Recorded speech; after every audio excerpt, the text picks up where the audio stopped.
Godless Cranium believes that atheism is just lack of belief in God or gods. Some time back, Cranium issued a challenge to Christians, the challenge being to answer what beneficial aspects of religion can't be replaced by secular means. In his recently published video, Cranium, however, makes a case against both atheism and secularism, and it is definitely worth watching how. Cranium critiques therein a video critiquing rising secularization in Ireland. Cranium refers to something as one of the reasons leading people away from religion and towards supporting secularization. That is, sex scandals happening in church and churches' attempts to cover them. Cranium refers to these facts being the reason behind a lot of people's rejection of church and religion and support of rising secularization. But indeed, neither the definition of religion nor the contents of church's doctrine support the sex scandals or argue for their cover up. You would assume that Cranium would argue that, thus, these events have nothing to do with religion or Christianity, and would criticize people for associating them together and leaving religion. But he does not. Strangely, he seems to adopt a positive stance to their position and has nothing but praiseworthy words for them. Indeed, if his stance judges thus not the definition or the content but effects correlating with a particular position, would not the same be applicable to both rising atheism and secularism or their dominance wherever they are? But that would impugn a lot of first world states, for they have a lot of mess, specifically as of now.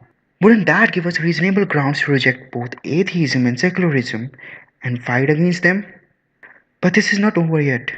Cranium also brings up a fact of religious education and indoctrination occurring in few schools in Ireland. But which schools are they?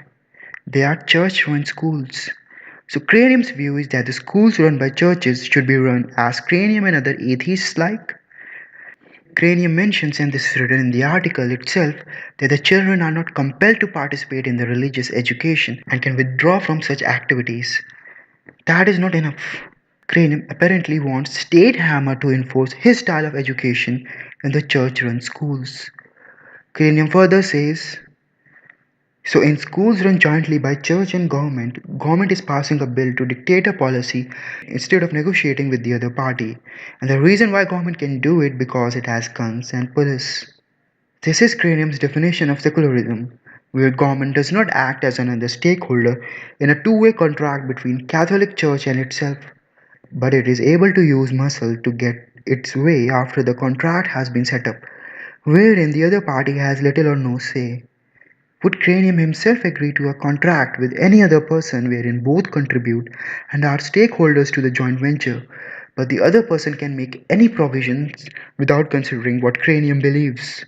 Would Cranium love to be part of contracts where he can be intimidated into what the other party believes through potential threat of force? The so-called secularists are not neutral towards religion. They hate it with penchant and are state worshippers. They subscribe to the idea that in a joint venture where the capital is owned by church, state has more power. Either it is some form of hate the capitalist, not the capital communism, or I can dictate church by my guns communism. Cranium says, and why there seems to be a rejection of traditional biblical teachings. And I really think it's because we've given up as a human race. We no longer believe in the inspired words of the Bible. On the contrary, they haven't given up. They're now fighting back against the religious oppression forced upon them by religious institutions, and they're finally coming to realize how unethical those practices were. Funny how both the definition of atheism and secularism do not talk about oppression by religion. Secularism is the belief about separation of religion and state. The influence of church, whether positive or negative, would not be preferable to a secularist. However, believing that it is oppression requires something to be believed more than just secularism. Consider this video by National Secular Society.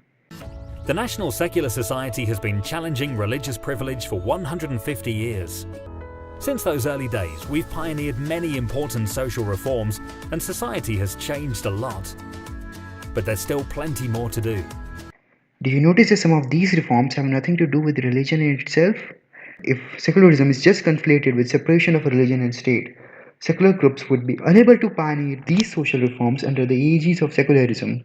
But they do, and the repeal of the Eighth Amendment in Ireland only corroborates this fact further, that atheism and secularism are more than what their definitions entail, and do push forward unrelated reforms while not taking responsibility by invoking definitions, just like feminism. There is no neutrality. There is, however, a positive ideology, which is so frail that it must be maneuvered with deceit and dishonesty. A false promise of religious freedom while reserving power to state and making state less and less accessible to religious groups, making religion and religious people easy targets. Sounds familiar? A little later, Cranium again jumps for the definition defense. In the context of the country and many countries in the West, it is not illegal to change your religion. So, yes, religious people, by the same token, are free to explore whatever they like. The way Cranium wants to put it is that because atheists do not make any assertive statements other than that representing their own beliefs, they cannot be wrong.